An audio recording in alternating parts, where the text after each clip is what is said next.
Kim and I have homeschooled our 5 children, and we loved having that choice.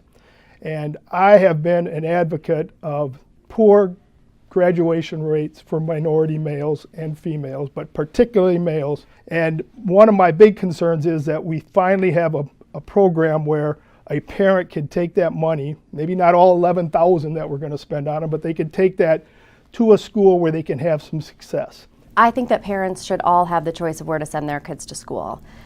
My issue comes in when public dollars are going to private schools and there's not the same checks and balances that there is in public schools. I think that that's an issue, and it's also taking money away from our public school system. So I'm in favor of that cap. I'm not going to support any budget or any legislation just outright. I'm not going to say I'm going to support any budget or legislation outright. I need to review that legislation. I need to look with a fine-tooth comb over all those proposals. Where is this money going? You can't just tell me you want to spend $1.3 trillion or $1.3 billion additional and not go over that increase in spending. I know healthcare is certainly an issue where I talk to folks and from seeing the last election, and certainly pre-existing condition, and I'm all for holding on to pre-existing conditions. But at the same time, I'm not for any sense of more building a bigger entitlement class in the state of Wisconsin, if that's what it is.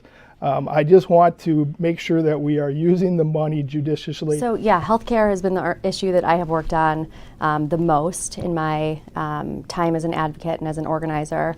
I really want to see the full Medicaid expansion. I think that would be incredibly impactful in a positive way to the people of Wisconsin.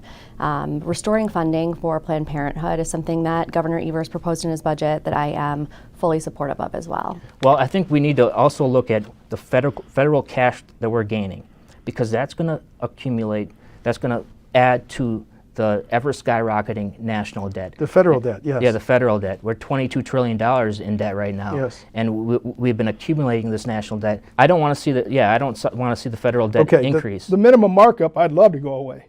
I think we pay enough in gas tax. That's what I don't believe. I don't think, I mean, so maybe the debate is how poor our roads are. And as a guy that traveled for multiple states, I can tell you that Wisconsin roads, at least the state roads and the federal roads, aren't all that bad. So I'm not sure if the money's being spent poorly or if the money's not being watched closely. I'm not sure on that, because I cannot believe that whatever we're paying 29 cents or whatever. 30.9 cents. Yeah, 30.9 cents isn't enough. No one has really specifically brought that proposal up.